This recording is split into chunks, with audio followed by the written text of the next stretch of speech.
Please help me welcome Mark Adams. Oh, hello. Hi guys, thank you so much. That was a great intro. I think, yeah, there are some similarities between the Swiss people and the people that I work with every day. But I would say you guys are a lot less annoying. I've really enjoyed my time here. I've been here for 2 nights. I went out last night, I got a little bit drunk, so I'm a little bit hungover today. So you're going to get a very honest account of the audience. So hopefully this clicker will work, because the last presentation I did, it didn't work, so I just went for it. Yes! So there's a very special place in my mind, and it's called Sillywood. And it's the intersection of Hollywood and Silicon Valley. And it's called Sillywood because of those reasons, but it's also because nobody understands what anyone is saying. In Hollywood, they're talking about this over here, and in Silicon Valley, they're talking about algorithms over here, and nobody really understands what the middle part looks like, including me, to be honest. So our company was born there. I started a business in 2006 in London, and I sold it in 2011 to a guy called Ari Emanuel, who is, if anyone's ever seen Entourage, he's basically the character of Ari Gold in Entourage, and he's just as crazy as that. And the other character that was in the mix on that was Sean Parker, who my mum always says, Justin Timberlake from the Social Network film. I say, yeah, that's him. So the two rather interesting individuals, let's just say, and they bought my business in 2011 because they started to see a very interesting thing that was happening between basically a theory that Sean Parker had that I want to talk you through today, that Sean and I have developed a little bit more over the years. And basically that idea was the idea that digital was now an opportunity to become a publisher. And, we use this word publisher and, kind of use it in inverted commas, but I really want to get back to what the original term publisher means. And I want to try, as much as possible, to try and distinguish it from what we would all talk about in this room as marketing. Because I think that my kind of main contention at the moment is, and it does change, I won't lie, it changes all the time, is that I think that one of the biggest mistakes that we've been making in social media is that we've been trying to force marketing down its throat. And actually, it isn't really ever going to work. What we really need to start thinking about is publishing. So we know a little thing or two about publishing, although evidently not a lot about making decks, because that doesn't look very good. So we publish thousands of magazines across new media, and we're now the largest publisher of social content in the world. And, it's interesting, people say, wow, I've never heard of you, that's interesting. And the reason that you've probably never heard of us is because we actually are the voices of people you have heard of. So hopefully you may have heard of Pharrell Williams or Hugh Jackman. My personal favourite by far is Jackie Chan. I just love him. He's amazing. When we we send our content for the next month, and we'll say, to Jackie's team, this is the next 30 days of your content across Snapchat and across Facebook, across Twitter, across all the different platforms that he wants to be on. And most of our, being honest, most of our celebrities don't really even know that we exist. They just realise that their Twitter's happening and their Facebook's happening, and they're happy with that. Jackie loves us, and he will respond personally, because we have this backstage system, we call it backstage, and you can see, whether the manager responded, whether the intern responded, or whether the actual client themselves responded. And a lot of the time, Jackie usually at like 2:30 a.m. Eastern Standard Time, not suggesting he's been drinking, but responds like, I love this, and good, and it's really fun. So we love working with Jackie. Mark Wahlberg, Pitbull, but we have 5,000 of these guys. So they can be the smallest new up-and-coming DJ to the biggest, pop stars and movie stars in the world. So it's really fun to work with them. And then you'll see this one strange one right here, which is Unilever. And I'll explain how that happened, because that was actually a bit of a mistake. But we're there now, so we can't get back out of it. So basically, we represent the lives, loves, and conversations of 1 billion consumers globally. This is our US office, wrote this, you can probably tell. So what we do is we manage 700 of these people at once. We tried to manage 5,000 at once, and it didn't work. It was an absolute disaster, to be honest with you. So we said, okay, how many can we do at once? We've got 176 staff in LA and London, and we've got a little office in New York. So we manage 700 at once. And what we do is we try as much as possible to advise them on everything digital. So we say, we might say to them, you should invest in this app, the way that Ashton Kutcher does, or you should be thinking about maybe using Snapchat, or you should build yourself up on Facebook, because then you can ask for more money from the film studios, because you can say, look, I'll help you make this film a success. I've got 43 million fans. Give me some more money, which unfortunately what it's all about really at the end of the day. So we publish about 6,500 pieces of content every single month, which is quite a lot, obviously. We reach over 1 billion consumers, and we're reaching about 12 billion impressions a month. What's amazing, probably the most exciting stat, I didn't even know this until last week, is that the network, because we think of it as a network, as one network. So instead of thinking it as individual pages, we think of it as one big publishing network, in the same way as, I guess, Hearst magazine would think about all their titles, Vogue, Cosmo, etc. You can tell I don't know much about Hearst magazine, but and think about that as one big network. So we're reaching a lot of people, and there's about 1.3 billion people on social, and we're reaching about 1 billion of them individually, which is amazing. But to be honest with you, why bother?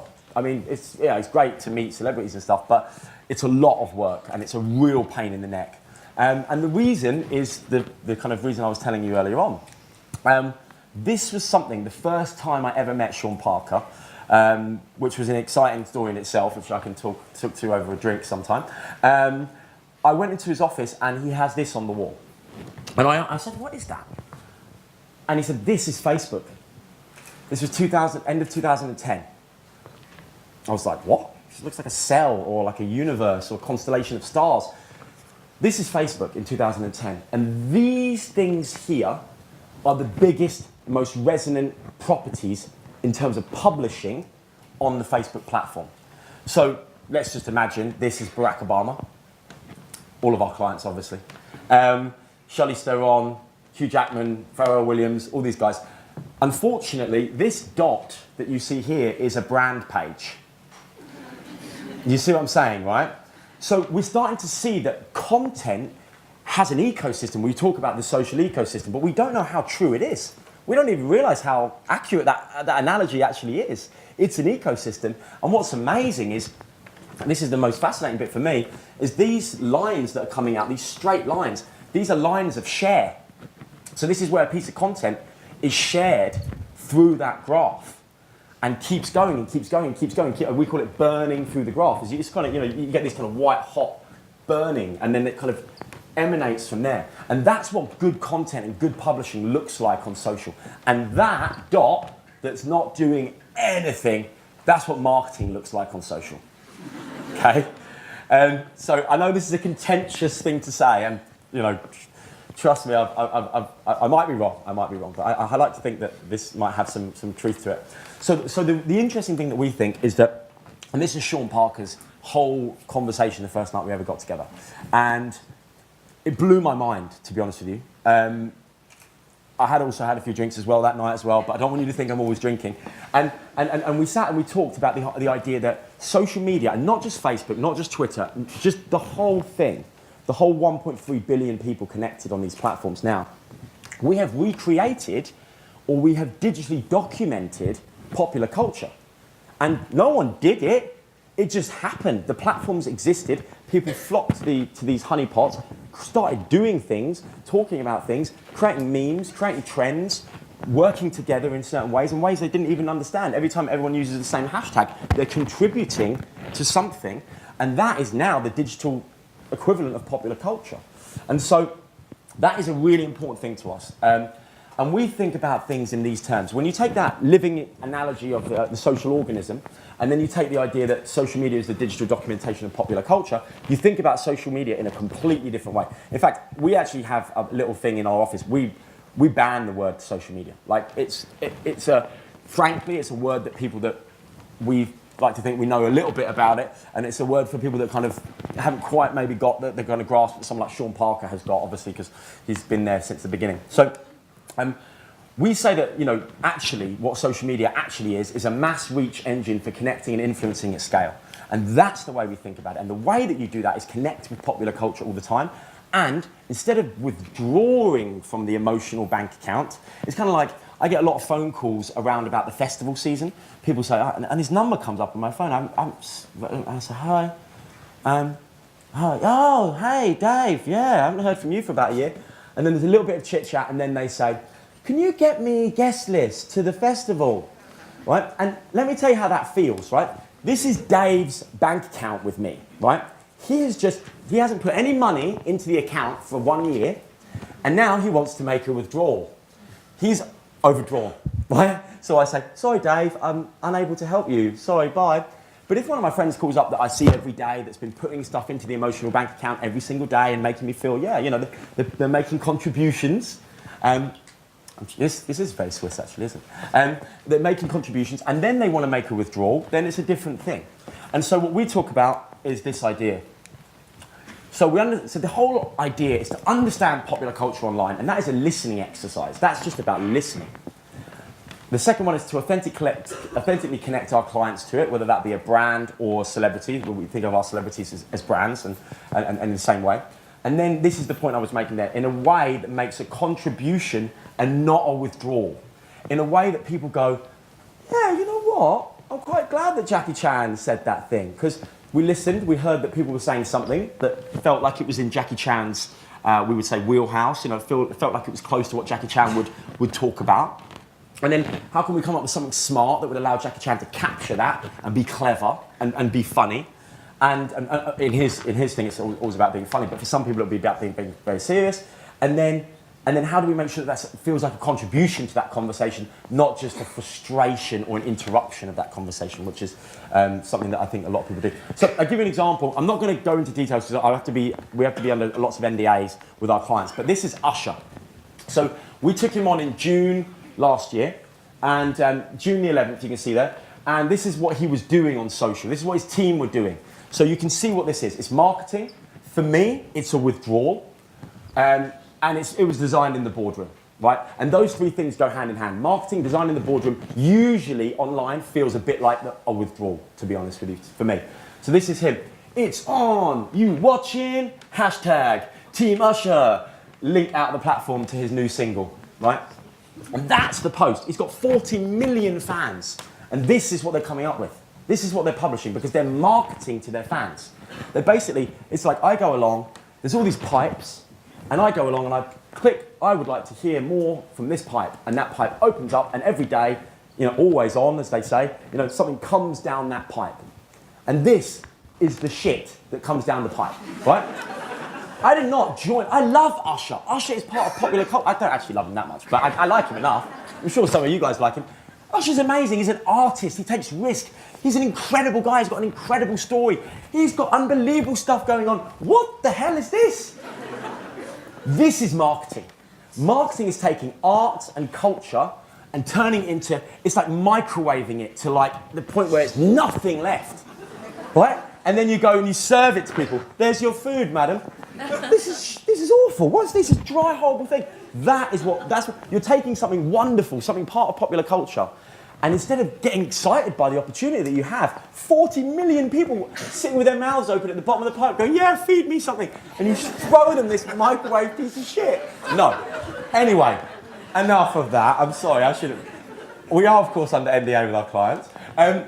So this, and look, don't take my word for it. 17,000 people liked it, right? So this is my little thinking like a marketeer, and making withdrawals from popular culture. I advertise this with marketing, wanting something. It's like if I go to you and we have a great conversation, then basically at the end of the day you realise I just want a free drink or whatever, something off you. It's not a nice feeling, right? And I feel that that's what people feel on social, especially millennials. Their bullshit on meter is very high. They get it. They're like, listen, man, I was brought up, I've had 16 million marketing messages already. I know what marketing messages, and you're marketing to me, goodbye. That's that. So, fail. That's what happens. Nobody shares it. Nobody wants to be involved in it. Nobody wants to like it because it's not a resonant part of culture. It doesn't say anything about anything exciting. So we took him on. I like to think that we did something, we spelt thinking wrong though. Thinking like, I wrote this morning.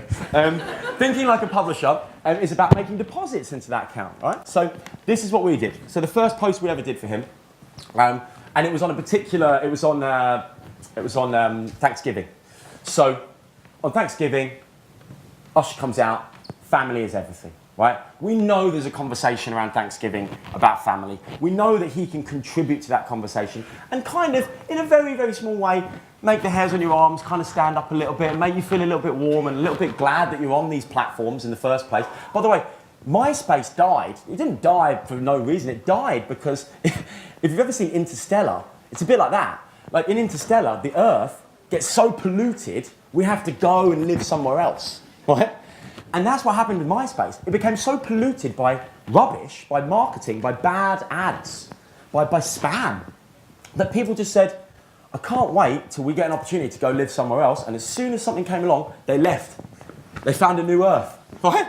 And that is what all the platforms worry about. And Sean always says, the ghost of MySpace haunts the halls of Silicon Valley. And it's so true. And so when you look at the algorithms that sit at the center of these, Facebook, etc., it's one thing is to say, yeah, maybe Facebook won't like me saying this, but one thing is to say, yeah, it's there to curate your experience so you have a better experience. The other one, it's more honest, is self-defense. It's the only way. Oh, and by the way, brands, do you want to know why your organic reach is 0.0000 whatever it is now? And it will keep going lower and lower and lower. It's because you keep pumping pollution into the planet. And actually, everyone's actually you're actually endangering planet Facebook or planet Twitter, or people are going to actually go, yeah, I don't like this anymore. I want to go on this thing where I don't have all this crap. So this is what happens. And when you publish, when you think about publishing and depositing, 1 million likes. That was one of the biggest posts on Facebook last year. So it's really kind of something that we see every day. So, the audience is delighted by it, great. So applying this to brands. So, I'll just kind of take a swig of water for a second. That's nice. Anyway, so 11 words to describe the problem. Marketing campaigns are designed in a boardroom but consumed within, I think that's 12 words actually, but consumed within popular culture. And once again, I've spelled popular wrong. Look at it. This is great, isn't it? There's a TED talk about the power of vulnerability, and unconsciously I'm bringing all that in here. So marketing campaigns are designed in a boardroom but consumed within popular culture, and that is the biggest problem right now. And you know what? I really fancied this girl at university. I could not spend enough time trying to impress her and trying to get her attention, and she fancied somebody else. And it hurts me, it does. And it's exactly the same with marketing. You're sitting in the boardroom and you're desperately trying to get the attention of the consumer because you love the consumer, you need the consumer. You need the consumer a lot. And you're desperately trying to get the attention of the consumer. But guess what?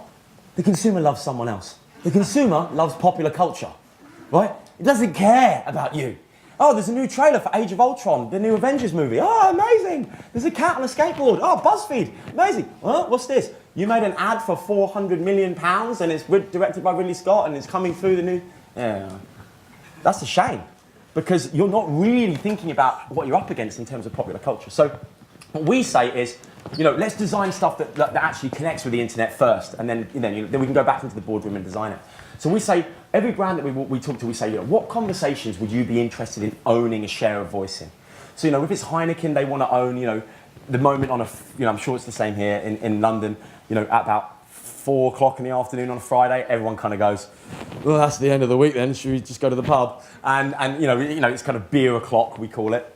Now, what would Heineken, pay to have an attribution of 5% of that conversation? When everyone goes, see you guys, I'm out of here, I'm off to the pub, anyone want to join me? If that could be like, I'm off for Heineken, or some other better idea that my ECD would come up with, you can tell I'm not the creative one. So this is what the thing, so the first thing is about listening.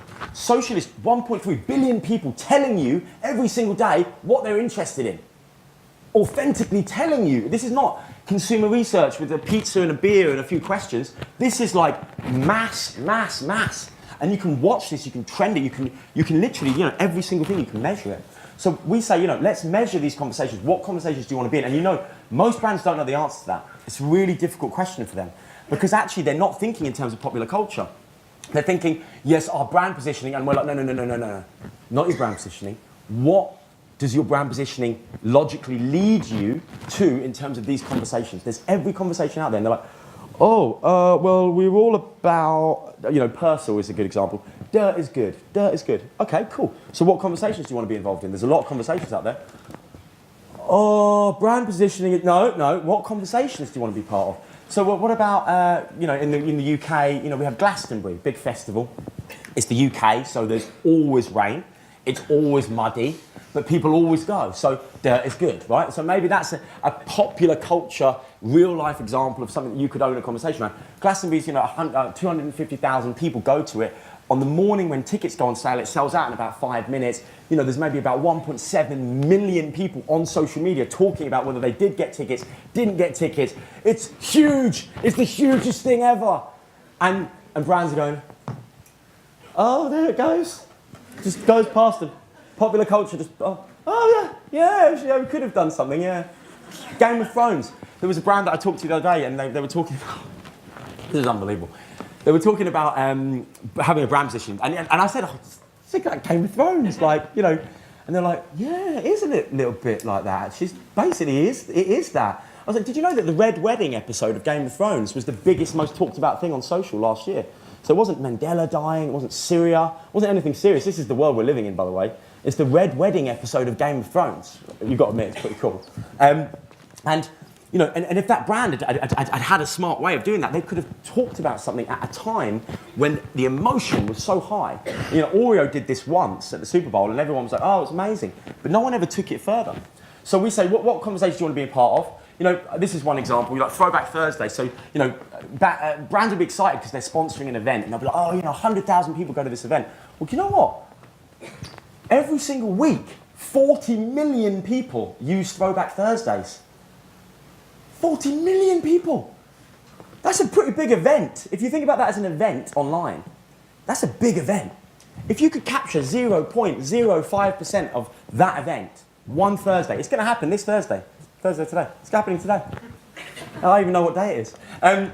If you could capture, if your brand could capture 0.5% of that, if your watch brand could say, oh, let's turn back time, I'm making this up, let's turn back time and go back to, the idea of throwing back time. It's a concept, it's there, time.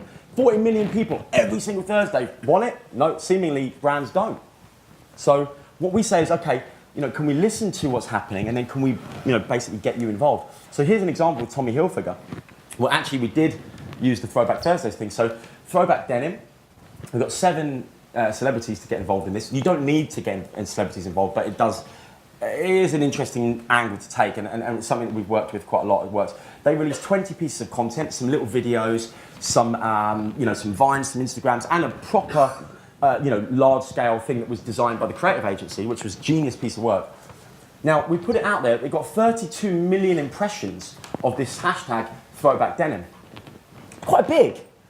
For 3 million engagements, 3 million people connecting with it. It was huge. It was the biggest campaign Tommy Hilfiger have done for a very, very long time. And guess what the media spend was? 0. None. Because you don't need to just, if you're going to shove something down someone's throat, you're going to need a lot of money to just keep pushing it in, right? If you just connect with popular culture, talk about what people are talking about at the time that they're talking about it in a cool way, maybe use some celebrities to make it even cooler, do some stuff, you don't need any media spend. I'm not saying you shouldn't. I mean, I actually think they could have put media spend behind that and it would have been huge, but that's an example. So then obviously, if you want to put media spend behind it, you can. And then, the next thing is, this idea about media planning is that one of the things we've learned is that unfortunately, even though we would all love to be able to plan something, hand it over and say, good luck, it doesn't work that way anymore. Unfortunately, you have to be there in the room, watching what's happening, listening, going, this conversation's changing, and actually kind of creating content that keeps it fed. And then follow that conversation and kind of keep feeding it with unique and compelling social content. So it's not just a one moment thing that you go, you keep it going, so you keep feeding it. And that's exactly what we did with Dove Beauty Sketches, which was our first brand campaign, and we actually didn't want to work on it at the beginning because we just didn't think it was, we didn't work with brands at the beginning, and Sean Parker was really against it because the reasons I mentioned before. You know, he just thought that brands could never contribute really to popular culture. He was like, maybe Red Bull, maybe Nike, that's it. Like, he was like, brands can't contribute to popular culture. They're too psychopathic about selling you something, phoning you up, asking you for that guest list. They want something all the time. And they haven't realized that there's a book called The Art of Loving, and it's about stop thinking about how I can get more love and start thinking about how I can love better. And that is basically the essence of being a contributor to popular culture or being someone who withdraws from it. And brands just think, how can I get more love? They can't think, how can we give anything? And then eventually that will come back. That was his theory anyway. So Dove, I really felt had a different point of view. And honestly, I met with the people that run that brand, and I thought, these guys are really serious. They're not about selling soap. You know, they actually do care about how women feel about themselves. And I thought, this is interesting. I think we should do this. So we took it on, and you know, it was amazing. We won 19 Cannes Lions, and it got like, I think it ended up being the most watched piece of marketing ever. And yet, what was amazing about it is if you watch it, it doesn't feel like marketing at all. It really gives you something. And so we felt that it was a good contribution to a very important conversation that was happening online. And you know, you can go further. Yeah, as I mentioned, you can use celebrities. And this is the point, to this point, yeah, the origin of your content does matter. You know, there's a reason why this is a very resonant place, and it's not just because the content is really great, it's because the content's really great and it's coming from, you know, someone that people have a lot of respect for or see as someone that they want to listen to. And unfortunately, a lot of brands will release their big campaign from here, and you're going to need a lot of media spend to get that to do this. In fact, even with all the media spend in the world, it won't do that. So if you can think about kind of connecting with this way of seeing popular culture, then your media spend will definitely go a lot further. And what we found is that the ROI on media spend, when a celebrity talks about something that puts a conversation, puts a message into the middle of a conversation that does exist, that we know for a fact, people will be like, oh yeah, thank you. The media spend, the ROI on that, the efficiency is insane. To the point, like I mentioned earlier on, that maybe sometimes you don't need media spend. So I'm nearly finished, guys. So, you know, the one thing I want to kind of leave you with is that the opportunities are really, really huge out there. I mean, it's so exciting. And I know that you're in marketing because you're the same as us. And it's because you love culture, you love psychology, you love the intersection of amazing things, what makes people tick, what makes the hairs on people's arms stand up. I know that's why you got into it, and I know that you sit in boardrooms sometimes going, we're so far away from this.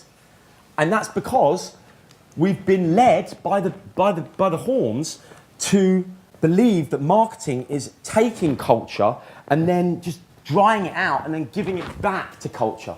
And you know, now that's just not going to work anymore, I don't think. And we're going to see that the brands that don't do that, you know, they're becoming meaningless brands now. I don't even know if it's fair to call them brands in my kind of understanding of that word. I think they're just commodities.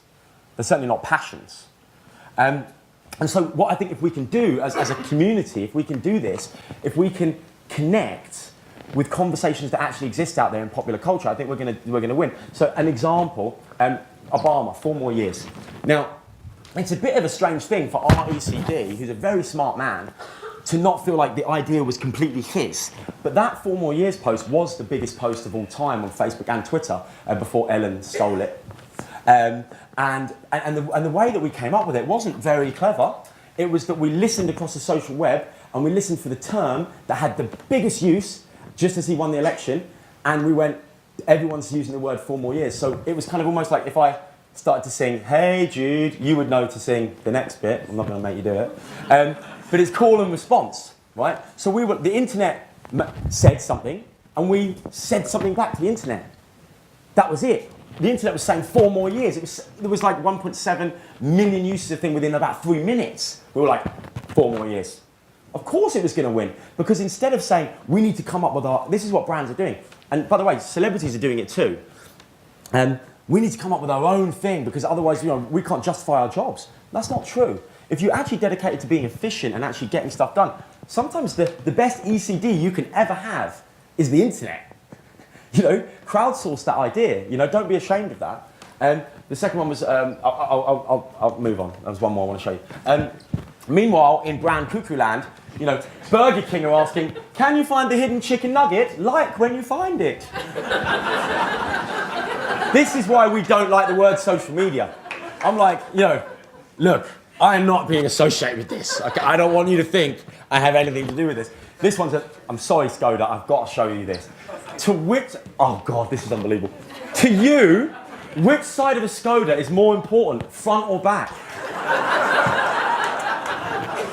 I mean, this is antisocial behaviour. Anyway, it's I have to bite my lip sometimes. That was the thing I mentioned about Game of Thrones. You know, the other thing is that the audience are coming to, that's why we're called The Audience, by the way. I should have said that at the beginning. We're called The Audience because we listen to the audience. The audience, the people, those guys, you lot, you're smart, you know what's going on. I should listen to you. Like, and if I sat in, and if I didn't, that would be weird. If I was sitting around earlier on listening to everyone talking and going, oh, he's talking about that and they're talking about that, and I dropped it in, you'd be like, he mentioned the thing we were talking about earlier, that was interesting. And if I went away and came up with a smart way of saying it, probably couldn't do that, but you'd be like, oh, thanks for saying that. And the feeling of someone who's, you know, on stage, so to speak, a celebrity or someone bigger, seemingly bigger, I'm not bigger, you know what I mean, saying it back to you is good, it's gratifying. That's what BuzzFeed have understood. BuzzFeed go, oh yeah, you're talking about that thing. Yeah, well, we'll make something saying 6 ways to do this stupid thing that you're talking about and give it back to you. And people go, oh my God, yeah. And of course it makes your media spend very efficient because you know who to target. So I've got to show you one more. Meanwhile, back in the border. So, you know, this is Selfie. There's a whole other story about Selfie. Oh, anyway, whatever. This is the Ice Bucket Challenge. There's Usher doing his Ice Bucket Challenge. So we've been behind a lot of these things, and we haven't been able to take the full credit for it, obviously, but it's been fun. Meanwhile, back in the boardroom, this one's amazing. Campari. If you could sum up the last 150 years of Campari in 3 words, what would they be? I mean, imagine this. The new trailer for the new film's come out. Like this amazing album that I've been looking for. All my friends have been tagged in photographs. Amazing stuff's been happening. I'm so excited about life. And then I scroll down and I see this in the newsfeed. This is what's going to kill these platforms unless they can get a hold of it. And all the platforms, you know, they hope that if they charge brands more money to get in the newsfeed, that the brands will have to think about it a bit more. But no, they just do the same thing but put money behind it. It doesn't make any sense. So this is amazing. If you could sum up the last 150 years of Campari in 3 words, what would they be? And I love the internet because someone has written crap social media. So anyway, I'll leave you with this. Think like an inside trader, watch the trends, and then own the ones that work for you. So listen to the conversations that are happening out there, and there's software that you can use to use this, but you also have to use your own brain. And then when you see something happening that you think is close to your brand position, that's really interesting, and I think that, you know, that's a cause to think, well, we can code, you know, and this doesn't mean creative agencies are out of a job, it doesn't mean media agencies are out of a job. In fact, quite the opposite. Those guys have to be more important than ever now, because they are the guys that will make this amazing stuff. It's people like The Audience that will tell you what's going on in social and what's going on in culture, but it's your creative agency that are going to go make it. And, you know, your media agency are going to do the smart buy. So I'll leave you with this one story. We realised back in 2011 that selfie, this expression selfie, was becoming really big. And it was going bigger and bigger and bigger every week. And it was getting to the point where it was getting like millions and millions of uses of the term every single week. So we were like, okay, this is something that's happening in popular culture. And we went to a brand, and I won't say who, and we said, this is so perfect for you. You guys should just own selfie. You can completely own it. Because nobody's owned it. It's basically like real estate. It's like a beautiful old palace. It's just lying empty. Nobody's claiming it. And the people are building it. And so Brown were like, you know, we've got this advert coming with a dancing gecko. And okay, right. So anyway, we went away and we thought if nobody else is going to own it, then we'll just do it ourselves. So one night in LA after, I keep saying more drinks, but anyway, a few drinks, exactly. We were just talking, and then we were like, you know what, why don't we just make a band, like make a crap band, and just make a track called Selfie, and then connect it with a few other themes that are happening, like at the time EDM music, so like electronic dance music was getting quite big, and we were like, yeah, like that's getting bigger, and then that's getting bigger, and like put those two things together and just kind of make something, and make it contributive to culture, and kind of say things back to people that they already say to each other anyway. And so anyway, we created this thing, and we got 238 million views. It went to #1 in several countries. And this track was called Selfie, and you might know it. It's by the Chainsmokers. It's now had like over 450 million views. It's huge. These guys, the Chainsmokers, who will be, maybe they wouldn't say it now, but at the time they were like, yeah, it's a bit of a joke. Ended up being massive and making a lot of money. And so that was an example of something that like nobody else wanted to touch because they didn't actually want to contribute to culture in that way. But we kind of had fun with it and did so. But I think that, unfortunately, is all we have time for. I will leave you with one more thing, which is this. Please, if you can, I know that's quite strong to say forget the boardroom. I'm not saying forget the boardroom, but go for culture. Culture's the vein. If you can pierce that vein, there's so much good stuff running through it. And I think we can do some amazing stuff as a marketing community if we think that way, hopefully, in the next couple of years. Thanks so much.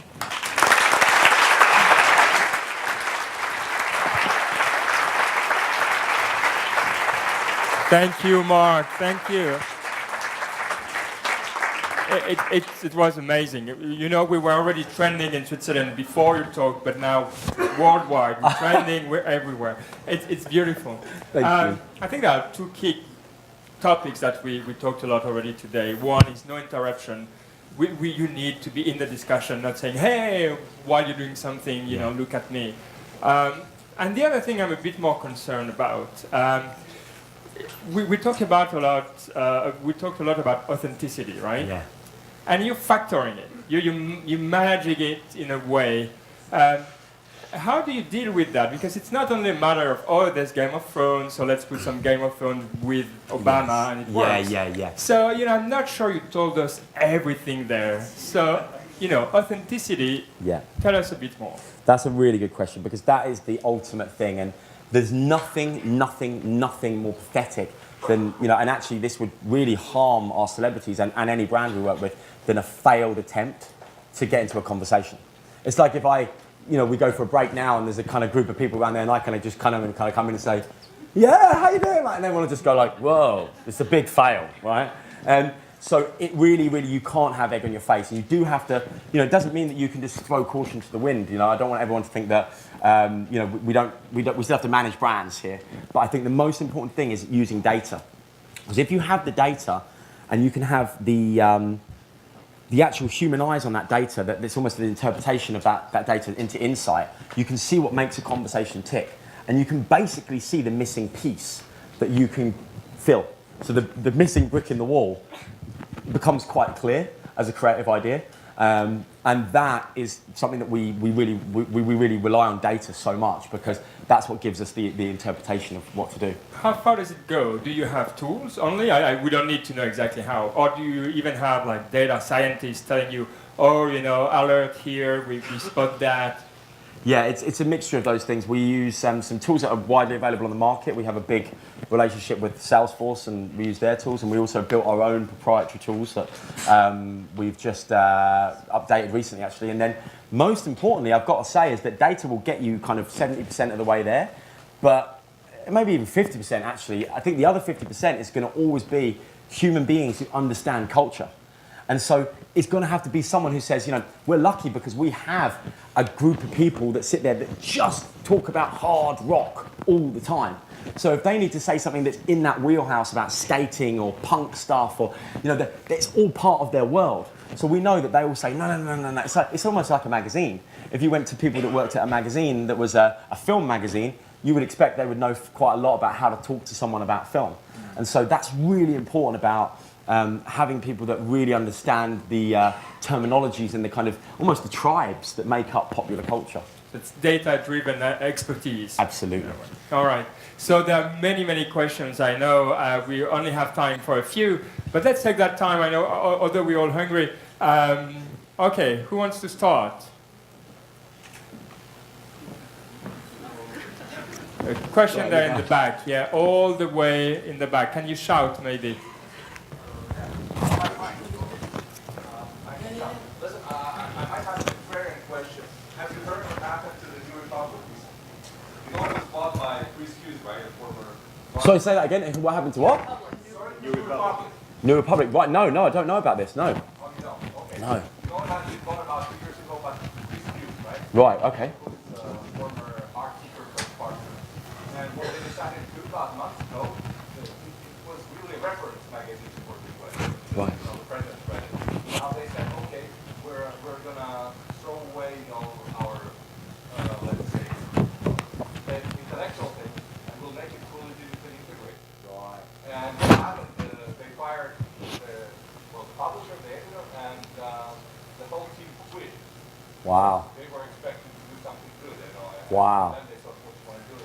like bad stuff. Yes. So don't you think there's also this risk of putting quality, real quality, Absolutely. to just popular stuff? That's a brilliant question. That is a brilliant question. That is, and look, and honestly, that's why, if I'm honest, right, okay, I talked about Usher earlier on. This isn't going to go any further. I don't really like him. He's got 43 million fans, so he's big, but he's not my thing. And I think that the world is a better place because of my favourite bands like Radiohead or Sigur Rós, for example, right? But you're absolutely right. So if you look at the difference between someone like Vice and someone like BuzzFeed, Vice have moved from being quite silly. They're now a $2.5 billion valuation. They've moved from being really silly and kind of just like making kind of jackass style content. And now, they're 20 years old. They launched Vice News. They're pretty serious. They're kind of got a very interesting worldview that millennials are really connecting with. And so I think absolutely, you're absolutely right that the worst thing that we can do here is have a race to the bottom of, what is it that people want? Well, we'll just give them that all the time. And I think that's where you use the word editor. That's where an editor comes in. Because an editor, I remember speaking to the BBC, they're one of our clients, and they said, the BBC in the UK is paid for by the taxpayer.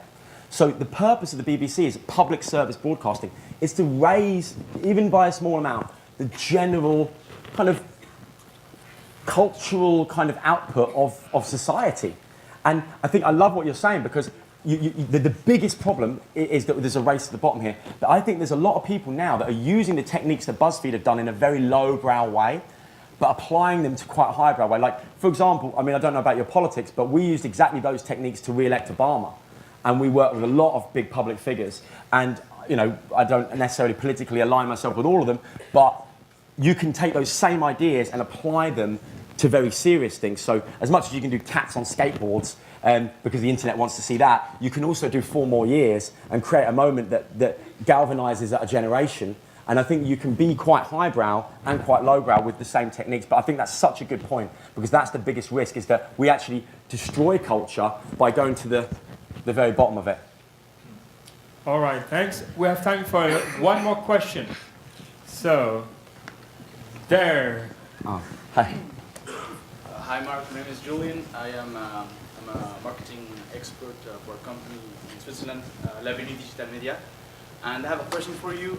You mentioned a few examples on social media platforms or channels of using your message, mainly Facebook and Twitter. Yeah. Are there any other social media platforms that you are aiming at within the following 5 to 10 years? Interesting. I think that's a really good question as well. And I think the reason that the way that we think about things is we're very agnostic about platforms. We believe platforms will come and go. And actually, I definitely shouldn't say this, but I said I would say some stuff that I wasn't going to say. So the reason that Sean Parker wanted to create this company is because he'd already created a platform. He created Facebook. He'd done that. That wasn't exciting anymore. What's more exciting is owning and being able to influence popular culture within all the platforms. And how do you do that? You get the biggest nodes in the pop cultural ecosystem, right? Which is a celebrity. Because celebrities, let's think about it. Every magazine, which basically, kind of stands for popular culture, is just full of celebrities. There's a celebrity on the front, interview with a celebrity. Just cut that out. That's dying on its own way anyway, let's be honest. It's doing its own job of killing itself. So you go direct to the source, and then you start to go, well, can we own, or not own, because that's a strong word, but can we influence popular culture like no one else across every platform? So we're actually very delighted when any new platform comes up and actually becomes an established part of the mix. And we work with every individual platform to try and help them to keep their ecosystem free from pollution and kind of keep that balance of withdrawals from bad marketing and deposits from great culture as a kind of, an upside in the black, so to speak. And so it's a very interesting way of thinking about it, but that's what happens when you're a multi-billionaire mogul. You think in these ways that, frankly, when I heard that, I was like, wow. But that's kind of that's the real big play here, I think, with the audience, is try and own or influence popular culture across every single platform. So when a new platform comes up, we're just like, great. We don't treat it any differently. But yeah, so we hope that there'll be new platforms coming all the time. Hopefully that makes sense. All right. Thanks a lot, Thanks, Mark. guys. Thanks. Oh, wait. I've got to get a snap. My New Year's resolution. Could I get a photo? It's my New Year's resolution to get photos with all the people that I speak to. Oh yeah. So, yeah, sure. it's proving to be very difficult. So if you could just look like you're really having a great time, that'd be... Oh, perfect. Yes.